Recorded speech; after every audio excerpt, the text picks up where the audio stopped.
을 나누겠습니다. 11절에 보면은 그들에게 일어난 이런 일은 본보기가 되고 또한 말세를 만난 우리를 깨우치기 위하여 기록되었느니라 이렇게 말씀했습니다. 이 본보기라는 말이 나오죠. 성경에 기록된 과거 역사는 역사 기록물로서가 아니라 오늘 사는 우리에게 하나의 본보기가 됩니다. 이 본보기라고 하는 단어를 개역 한글판에 종전 번역에는 거울이라는 말로 번역을 했어요. 이 티포스라고 하는 이 단어가 영어로 번역할 때는 타입, 어떤 타입 있죠. 로 번역을 하기도 합니다. 그리고 로마서 5장 14절에는 형상이라는 말로도 번역하고요. 혹 자취라는 말, 자국이라는 말로도 번역이 됩니다. 그래서 역사는 하나의 본보기요, 또 자취요, 자국입니다. 그래서 뒤에 오는 사람에게 그 자국을 통해서 뭔가 바른 길을 가게 하는 그런 의미가 있죠. 이스라엘 역사를 보면은 우리가 그 역사를 통해서 두 가지 반복되는 것을 봅니다. 솔로몬의 말처럼 해 아래는 새 것이 없어요. 역사는 반복됩니다. 그런데 성경에 반복되는 패턴이 무엇인가? 첫째는 하나님의 은혜가, 하나님의 은총이 반복이 됩니다. 끊임없이 반복되죠. 그런데 동시에 반대편에서는 이스라엘의 신앙적 실패를 끝없이 또 반복되는 걸 보여줍니다. 신앙의 실패가 반복이 돼요. 하나님의 은총이 반복되는 반면에 이스라엘 사람들의 실패가 계속 반복이 되죠. 가나안에 들어갔던 이스라엘이 정착 후에 사사기를 보면은 계속 악순환에 빠지죠. 은혜 받고 배신하고 징계받고 부르짖고 구원받고 악순환이 계속되는 거예요. 배신의 악순환. 그래서 오늘 우리가 본문을 통해서 바울은 두 가지를 지적을 합니다. 첫째는 은총의 반복되는 역사를 체험하자는 것이고요. 두 번째는 배신의 악순환에서 벗어나자는 것입니다. 그래서 오늘 이 두 가지 측면에서 오늘 말씀을 드리려고 합니다. 첫째로 은총의 체험이죠. 성경 역사는 하나님의 은혜가 어떻게 반복됐는지를 보여줍니다. 오늘 1절에서 4절까지 보면 우리 조상들이 다 구름 아래 있고 다 바다 가운데로 지나며 모세에게 속하여 다 구름과 바다에서 세례를 받고 다 같은 신령한 음식을 먹으며 다 같은 신령한 음료를 마셨으니 이스라엘 사람들이 처음 했던 은혜, 은총 이것을 바울은 두 가지로 설명을 합니다. 첫 번째는 세례의 은총이에요. 1, 2절 말씀에 우리 조상들이 다 구름 아래에 있고 다 바다 가운데로 지나며 모세에게 속하여 다 구름과 바다에서 세례를 받고 구름과 바다에서 세례를 받았다. 이것은 과거 이스라엘의 두 가지 역사를 보여주는데요. 첫째는 구름 기둥이 이스라엘 백성을 인도했습니다. 낮에는 구름 기둥, 밤에는 불 기둥. 이스라엘을 인도했던 구름 기둥의 역사, 그거를 이제 말씀한 것이고, 또 하나는 홍해를 기적적으로 건넜던 사건이죠. 홍해 바다가 갈라지고 물 사이로 이스라엘이 통과했습니다. 그런데 바울은 이 두 가지를 영적으로 해석을 하죠. 이 구름 기둥이나 홍해를 통과했던 것은 바로 이스라엘 민족이 세례를 받은 것을 의미한다. 이렇게 오늘 해석을 하고 있습니다. 세례란 것은 예수 그리스도를 믿고 구원받은 사람들에게 하나님이 베푸시는 구원의 표식입니다. 이 사람은 하나님 자녀입니다. 이 사람은 속죄받은 사람이고 이 사람은 천국 시민입니다 하는 표시가 세례죠. 그런데 그 세례를 과거 이스라엘은 공동체적으로 받았어요. 구름기둥 아래서 또 홍해를 통과하면서 오늘날에도 우리가 세례를 베풀 때는 물을 하나의 매체로 해서 세례를 베풉니다. 물로 씻는 것이 아니라 사실은 예수님의 십자가의 보혈로 우리 죄를 씻는 것을 상징하는 것이죠. 그래서 과거 이스라엘은 공동체적으로 구원을 체험했다는 거죠. 세례받고 하나님 자녀가 되는 경험을 했다. 그다음 두 번째는 성찬의 체험인데요. 3절 4절에 보면 다 같은 신령한 음식을 먹으며 다 같은 신령한 음료를 마셨으니, 여기 신령한 음식, 신령한 음료가 나옵니다. 신령한 음식이라는 건 만나를 얘기하는 거예요. 광야 40년 동안 하나님이 만나를 내려주셨죠. 그때 이 만나는 일반 양식이 아니에요. 하늘에서 내려온 양식. 상징적으로는 이것은 영생 양식을 상징하는 겁니다. 지상의 음식이 아니에요. 천상의 음식이죠. 하나님 내려주신 음식. 그것이 신약적으로 보면 무엇을 의미하느냐면 예수 그리스도의 몸, 예수 그리스도께서 십자가에서 희생하신 그리스도의 몸. 우리가 성찬의 떡을 먹을 때에 예수님의 살을 먹잖아요. 바로 이 만나는 예수 그리스도의 몸을 상징하는, 속죄의 몸을 상징하는 그런 양식이에요. 그러니까 오늘 말씀에 이건 신령한 음식이다, 그렇게 얘기를 하는 것입니다. 광야 이스라엘 백성들은 상징적인 의미에서 보면은 다 같이 성찬에 참여한 사람들입니다.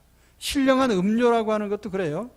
이것은 출애굽기 17장에 나오는 반석의 물을 얘기하는 것인데, 이스라엘이 목이 말라서 죽게 되었을 때 하나님께서 모세로 하여금 지팡이로 반석을 쳐라. 그래서 거기서 물이 쏟아져 나오는데, 오늘 말씀을 보니까 이 반석은 곧 그리스도라고 합니다. 예수님을 통해서 물이 생명수가 흘러나왔는데 그 예수 그리스도를 통한 생수의 참여, 그것이 이스라엘이 경험한 신령한 음료입니다. 큰 틀에서 보면은 여기 세례와 성찬이라고 하는 것은 구원의 참여를 의미하는 거예요. 구원의 참여. 그러니까 이스라엘 백성들이 과거에 구원의 참여자들이 된 거예요. 세례나 성찬이나 공통점은 하나님 자녀에게 베푼다는 것입니다. 세례와 성찬의 차이점은 세례는 일생에 한 번이에요. 하나님 자녀가 되는 의식이기 때문에 그거는 하나님 자녀된 표시는 한 번만 하면 돼요. 성찬은 반복됩니다. 예수님 다시 오실 때까지 반복하라고 했어요. 왜 반복하느냐 하면은 잊지 않기 위해서요. 무엇을요? 구원의 은혜를 잊지 않기 위해서. 속죄의 은혜를 잊지 않기 위해서. 그래서 성찬은 반복이 됩니다. 우리가 매월 첫 주에 성찬식을 하잖아요.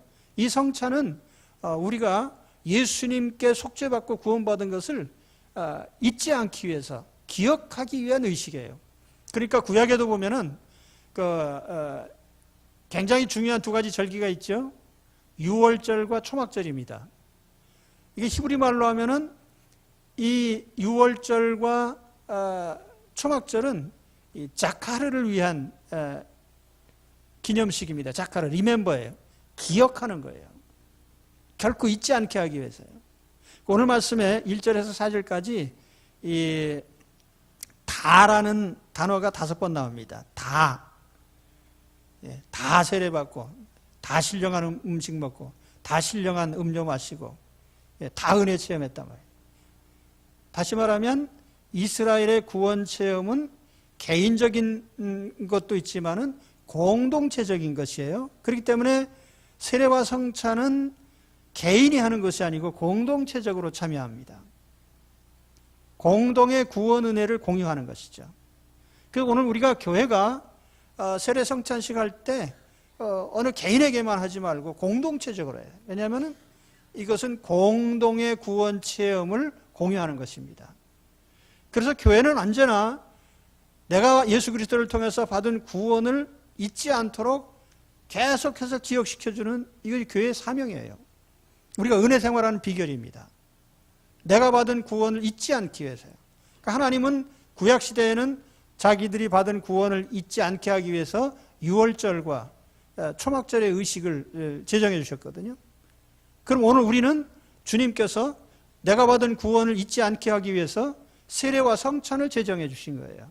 성찬을 반복하게 하신 것입니다. 그러니까 여러분, 우리가 매월 첫 주에 거행되는 성찬식에 특별히 참여를 하셔야 됩니다.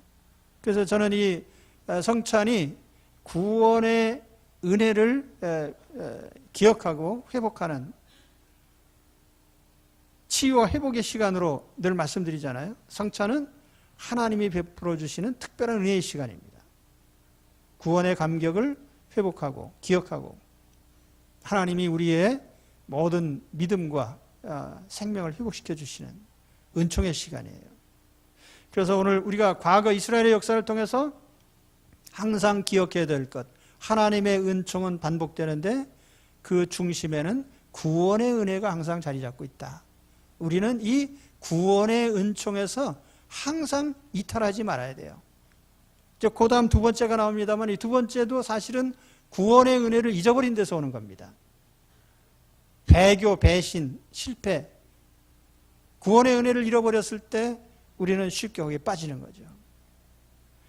오늘 첫째로 우리는 역사를 통해서 우리가 받은 구원의 감격을 잊지 않고 늘 기억하는 구원의 기억 속에 사시길 바랍니다. 그것이 오늘 중요한 메시지입니다. 그 다음에 두 번째는 역사를 통해서 우리는 실패의 악순환, 이걸 깨달아야 돼요. 신앙의 실패. 하나님이 실패하신 게 아니라 하나님의 자녀들이 늘 실패라는 거예요. 오늘 우리도 우리 신앙생활의 성패가 이런 실패의 악순환에서 벗어나는 겁니다.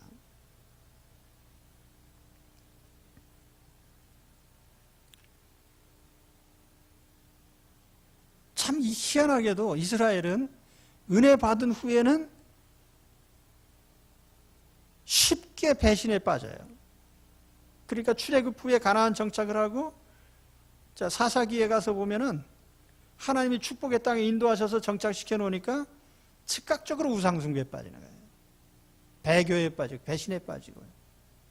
이렇게 사사기 역사를 보면은 은혜 받고 배신하고 벌 받고 고통받고 부르짖고 다시 구원하고, 이게 아주 계속 반복이 되는 거예요. 오늘 우리 신자들의 삶도 보면은 예외가 없습니다. 대개 보면은 은혜 받고 배신하고 벌 받고 부르짖고 다시 구원받고, 다시 구원받고 해서 끝나면 좋겠구만. 사사기에 보면 또라는 말이 자꾸 나옵니다. 또 다시 또 배신하고 또 부르짖고 또 구원받고 또 배신하고. 그런데 오늘 바울이 과거 이스라엘이 배신에 빠졌던 네 가지 단초를 우리에게 알려주고 있습니다. 우리가 신앙 팔아먹는 것이 마음에서부터 나 하나님 안 믿어야지라고 이렇게 해서 시작되는 게 아니에요. 우리를 신앙을 떠나게 만드는 이유가 몇 가지 나와요. 그래서 오늘 그걸 네 가지로 바울은 얘기를 합니다. 첫째는 우상숭배예요. 7절의 말씀에 보면 그들 가운데 어떤 사람들과 같이 너희는 우상숭배하는 자가 되지 말라. 기록된 바 백성이 앉아서 먹고 마시며 일어나서 뛰논다 함과 같으니라. 우상숭배. 출애굽기 32장 내용이죠. 모세가 시내산에 올라가서 40일 동안 하나님 앞에 금식하면서 하나님의 계명을 받고 있었습니다. 또 산 아래에 있는 이스라엘 백성들은 난리가 났어요. 야, 모세가 산에 올라가더니 죽었나 보다. 야, 우리가 이거 어떻게 우리를 인도할 신을 만들어야 되겠다. 그래서 금송아지 만들어 놓고 파티를 벌인 거죠. 여기 뛰논다라고 했잖아요. 금송아지 만들어 놓고 섬기면서 뛰놀아요. 하나님 앞에는 경배인데 우상은 뛰노는 거예요.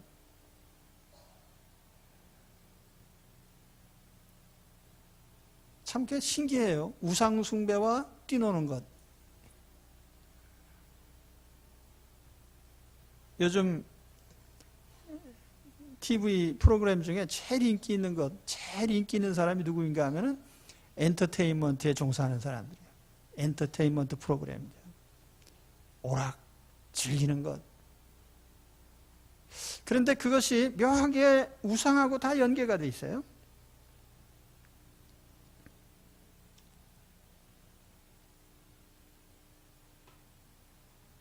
앞서서 8장 9장 내용을 하면서 우상 숭배 얘기를 했죠. 우상 제물 얘기를 했죠.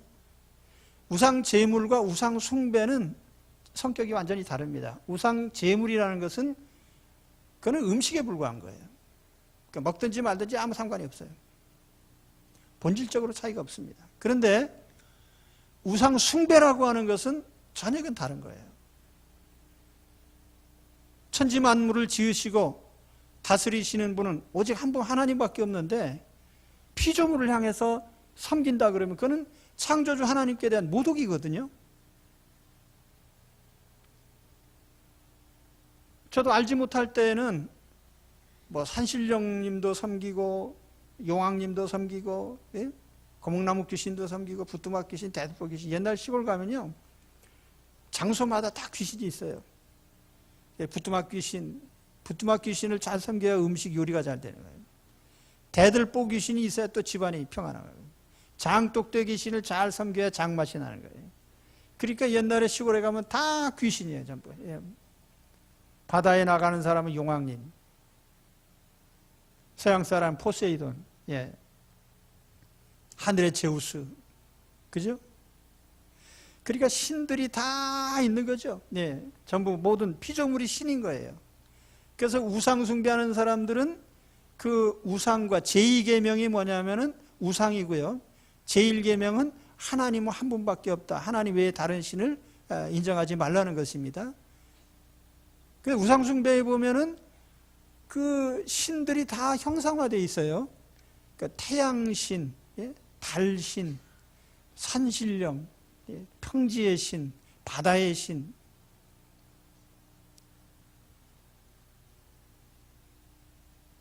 오늘날 성도들이 사회생활하면서 참 이 우상숭배에서 벗어나기가 힘듭니다. 어느 날 갑자기 사장님이 돼지 대가리 갖다 놓고 고사를 지내자 이렇게 얘기를 하는데 밑에 있는 사람들이 안 할 수는 또 없고, 예수 믿는 사람이 제일 고민이죠. 절하자니 찜찜하고 안 하자니 사장님께 찍힐 것 같고, 그 비즈니스 하는 사람들이 항상 이런 딜레마에 있는 거죠. 세상 사람들이 원하는 걸 할 거냐 말 거냐. 또 사고방식 자체가 그래요. 요즘 우리 시대를 지배하는 사상이 뭡니까? 다원주의 혹은 포스트 모더니즘, 다양성을 인정하자는 거죠. 그러다 보니까 왜 종교가 하나밖에 존재하지 않느냐? 왜 하나님은 한 분이냐? 신이 한 분밖에 없다고 어떻게 단정할 수 있느냐? 그러니까 유일하신 하나님에 대해서 부정합니다. 그러니까 신이 여러 개로 인정할 수 있다는 거죠. 그러니까 국회에서 국회의원님들이 무당 굿하는 사람 불러다가 국회에서 굿도 했잖아요. 종교의 다양성 인정해야 되는 거 아니겠냐.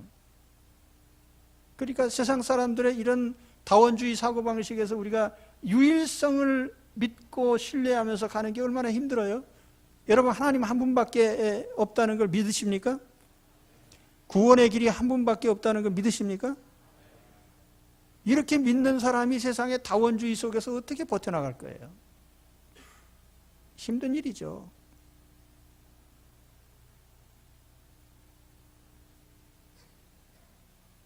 때로는 우상 숭배가 전통 문화를 빙자해서 나타나고요. 때로는 다양성과 문화라는 이름으로 나타나기도 합니다.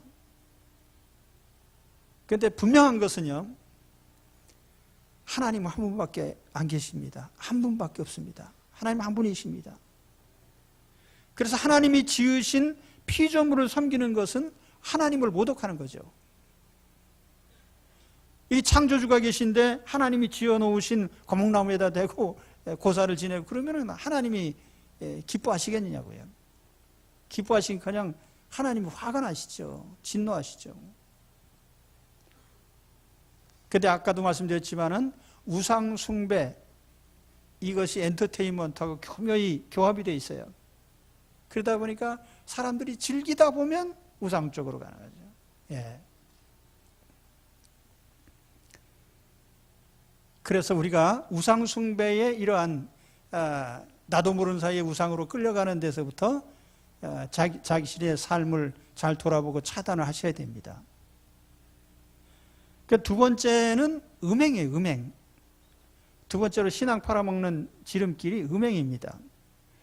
8절에 보면은 그들 중에 어떤 사람들이 음행하다가 하루에 2만 3천 명이 죽었나니 우리는 그들과 같이 음행하지 말자. 민수기 25장 내용입니다. 발락이라고 하는 모압 왕이 이스라엘을 저주하기 위해서 발람이라고 하는 예언자를 불렀어요. 발람, 발락 다 발자가 들어가서 별로 좋지는 않은 것 같아요. 발람, 발락. 근데 발락 왕이 발람이라는 예언자를 초청을 했습니다. 저 이스라엘을 한번 저주해라. 그럼 내가 황금을 많이 주겠다. 그래서 발람이 이스라엘을 저주하려고 딱 서서 하다 보니까 입을 열 때마다 저주가 안 나오고 축복이 나오는 거예요. 왜냐하면 하나님이 그 발람의 입을 꽉 쥐고서 저주를 못하게 하셨거든요.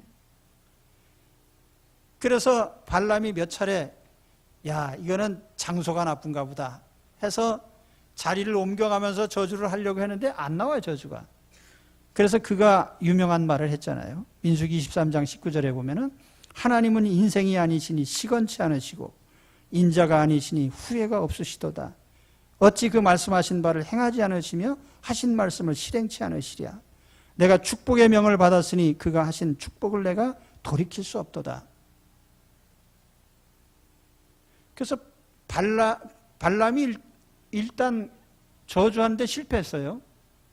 그런데 그 황금은 자기가 받고 싶고, 그러니까 발락 왕에게 제가 저주는 못하지만 이스라엘 스스로 망하게는 할 수 있습니다. 그래서 발람이 꾀를 낸 것이 뭐죠? 미인계를 써서 아까 말씀드렸던 엔터테인먼트, 축제에 초대를 한 것입니다. 그 이스라엘이 이 모압의 축제에 참여를 했단 말이에요. 가서 보니까 거기에 중동의 그 여성들이 미인이 많잖아요. 뭐 미인의 기준이 뭔지는 모르지만 하여튼 그래서 그 미인계에 넘어갔어요. 근데 그 미인계가 뭡니까? 종교의식에 참여하는 거예요. 종교의식에 참여하는 거예요. 그러니까 이스라엘이 처음에는 종교와 상관없는 엔터테인먼트에 간 거예요. 그랬더니 미인들이 있고 그것이 종교의식이 돼버려요. 그러니까 어떻게 해요? 나도 모르게 다 참여하게 된 거죠.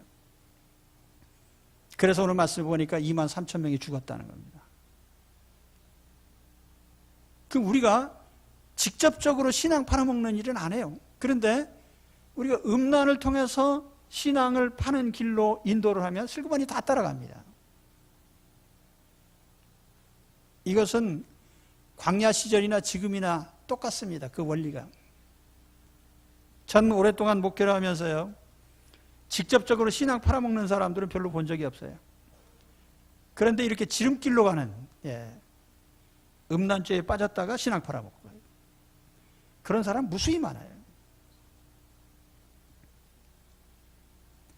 요즘 사회가 얼마나 음란을 조장합니까?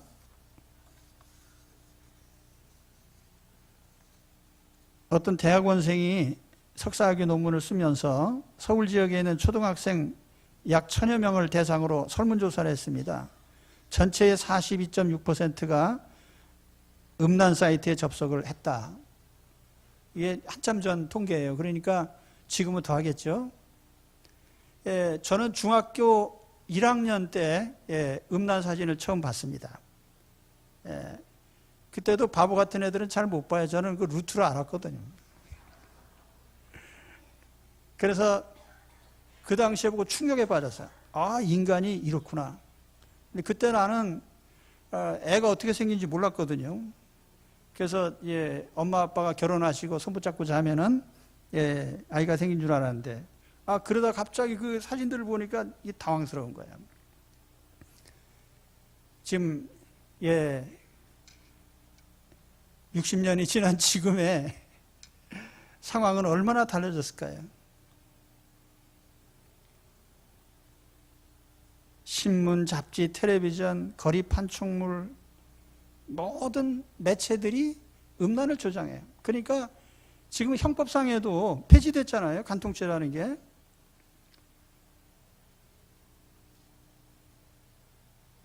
그러니까 성인들이, 다 큰 사람들이 자기 자신의 행위에 대해서 책임지면 그만이지 뭐 국가가 관여하지 말자는 거예요. 그러니까 성범죄는요, 몇 가지 범죄로 지정한 것 외에는 자의에 의한 건 죄가 아닌 걸로 인정하는 거예요. 그러다 보니까 모든 사회가 다 이 음란에 대해서 관대하단 말이에요. 죄가 아닌 것으로. 그런데 그렇지는 않아요. 성경에 보면은 이 음란죄의 결과에 대해서 아주 심각하게 경고를 합니다. 잠언 6장 25절에 보면은 내 마음의 그 아름다운 색을 탐하지 말며 그 눈꺼풀에 홀리지 말라. 음료로 인하여 사람이 한 조각 떡만 남게 됨이며 음란한 여인은 귀한 생명을 사냥함이니라. 또 잠언 7장 22절에 보면은 소년이 곧 그를 따랐으니 소가 푸주로 가는 것 같고, 그러니까 음란죄에 빠지는 사람은 소가 푸주간으로 가는 것과 같다. 난도질 당한다는 거죠. 또 미련한 자가 벌을 받으려고 쇠사슬에 매이러 가는 것과 일반이라. 필경은 살이 그 간을 뚫기까지 이를 것이라. 이 화살에 심장에 화살을 맞으면 간을 뚫고 들어가잖아요. 그 정도의 아픔을 겪을 것이다. 새가 빨리 그물로 들어가되 그 생명을 잃어버릴 줄을 알지 못함과 일반이니라. 그래서 그 길에서 죽은 자가 허다하다. 이렇게 이제 얘기를 합니다. 그래서 오늘 우리가 그리스도인들이 신앙을 직접적으로 팔아먹는 경우는 많지 않지만은 음란한 죄를 통해서 샛길로 빠지는 일은 얼마든지 가능하다. 그러니까 구약에도 보면은 그 신앙의 사람인 다윗도 그 음란죄에서 벗어나지 못했잖아요. 오늘 우리도 마찬가지예요. 그렇기 때문에 우리는 이 경각심을 가져야 됩니다. 그렇죠? 우리가 알지 못할 때에, 예수 안 믿을 때에는 우리가 뭐 얼마든지 참 어떤 죄인 줄 모르고 빠질 수도 있는데, 그러나 일단 안 후에는 반복하지 말자는 거죠. 오늘도 우리가 취지가 그거 아니에요? 악순환에서 벗어나자는 것이니까. 그러니까 여기서 다 벗어나시기 바랍니다.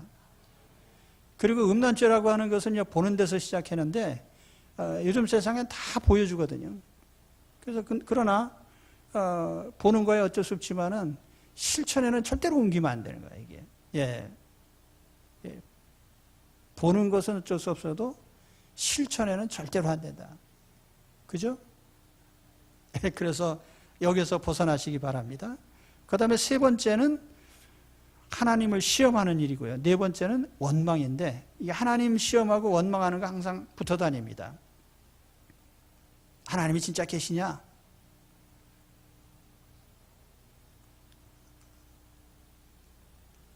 이 내용 오늘 9절 10절에 보시면은 그들 가운데 어떤 사람들이 주를 시험하다가 뱀에게 멸망하였나니,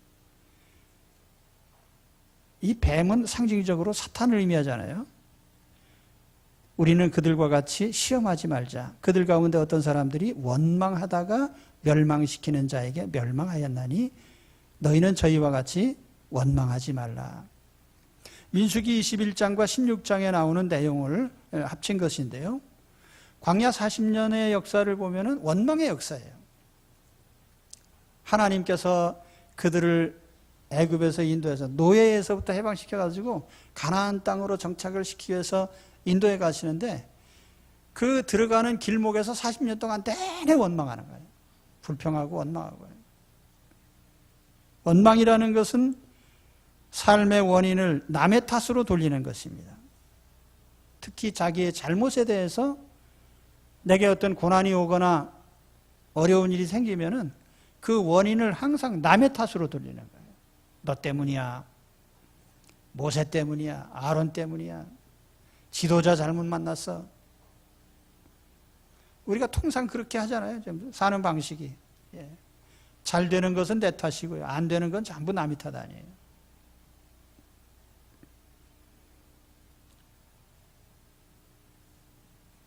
그래서 잘 돼가는 집안을 보면은 가족끼리 서로 그래요. 일이 안 되면 내 탓을 합니다. 아이고 내가 잘못해서 그렇게 됐네. 안 되는 집안 보면은 너 때문이야지 항상. 예, 남편 보고 당신 탓이야. 남편 아내 보고 당신 탓이야. 예. 자녀는 부모를 원망하고 부모는 자녀를 원망하고.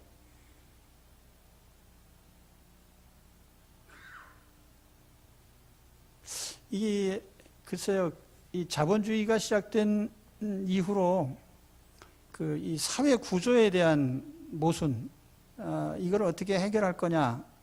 그래서 이제 공산주의도 나오고 여러 사회주의 사상들이 나오는데, 그런데 우리가 사회적인 모순이나 제도를 뜯어 고치는 거 중요하죠. 그러나 우리가 이것을 모든 것을 남의 탓으로 돌리는 이런 사고방식은 버려야 되는 거예요. 내가 불행해졌는데 그건 사회 탓이다. 남의 탓이다. 우리가 흙수저, 금수저 뭐 논란도 있죠. 때로는 불합리한 면이 있죠. 그렇다고 해서 나는 흙수저야 하고 그 흙수저 논리를 펴는 순간에 졸지의 부모는 나쁜 부모가 되는 겁니다. 자식을 흙수저로 만들어 놓은 장본인이 부모가 되기 때문에 부모 세대에 대한 원망으로 돌아가는 거예요.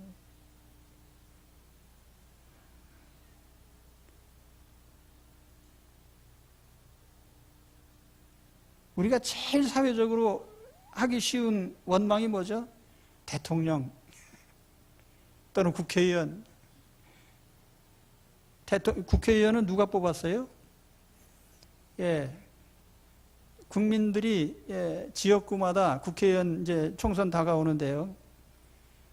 사람 잘 보고 당 보고 찍지 말고 참 바른 사람을 골라낸다면 얼마나 좋겠어요.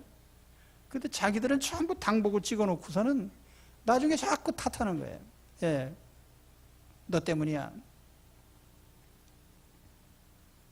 그래서 앞으로 우리가 총선도 잘해야 됩니다. 그래서 제일 똘똘한 사람을 뽑아야 되는 거예요. 당 보고 뽑으면 안 돼요. 난 야당도 아니고 여당도 아닌데요.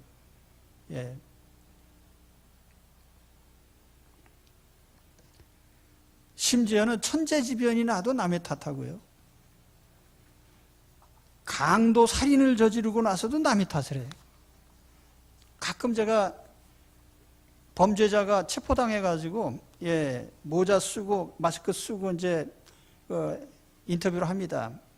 마이크 갖다 대면 아무 소리 안 하든지 죽을 죄인입니다. 이 소리나 한마디 했으면 좋겠구만.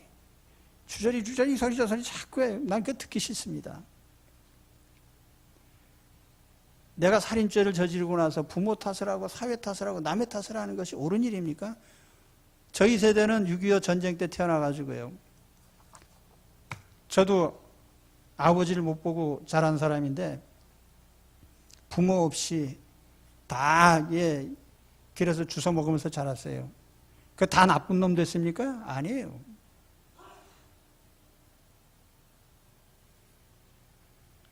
그래서 오늘 우리가 이 신앙의 악순환, 특별히 실패의 악순환, 여기서 벗어나야 됩니다. 그래서 오늘 결심하십시오. 신앙 실패로 가는 지름길이 여기 4가지가 나왔다 그랬어요. 첫째는 우상숭배요. 둘째는 음란죄요. 세 번째는 하나님 시험하고 원망하는 것입니다. 이거 신앙 팔아먹는 길이니까 이걸 잘라버리시기 바랍니다. 그러면 이길 수 있죠. 자, 마지막으로 말씀드릴 것은 우리의 시험은 반드시 이긴다는 사실이에요. 이스라엘에 그렇게 실패를 많이 했는데도 여전히 하나님 백성으로 하나님 인도하셨잖아요. 가나안에 들어갔잖아요. 오늘 우리의 구원도 분명히 보장되어 있습니다. 우리가 물론 세상에서 시험을 당하면 고난이 오죠.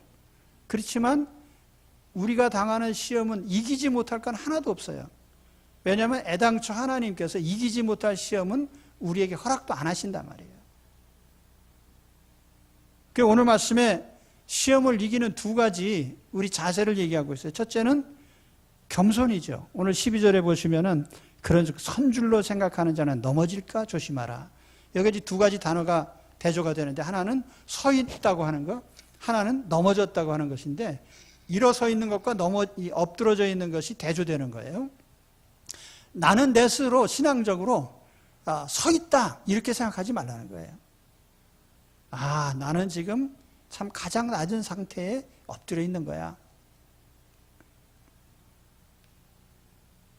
나는 신앙이 완성된 사람이 아니야. 나는 미완성이야. 이 생각을 항상 가지라는 거예요. 나는 완성된 사람이 결코 아니에요. 우리가 교회에 장로가 되고 목사가 됐다고 해서 신앙이 완성된 것입니까? 제가 볼 때 신앙적으로 보면은요, 많은 목사님들이 계시지만은 목사님들의 신앙이 제일 월등하다고 저는 생각하지 않습니다. 난 내 자신을 볼 때도 그래요. 우리 교회에서 신앙이 그저 제 신앙을 본다면 한 평균치 정도 돼요. 저보다 훌륭하신 분들이 무수히 많습니다. 사실이에요, 그거는. 아멘 안 하십니까? 그렇다니까요.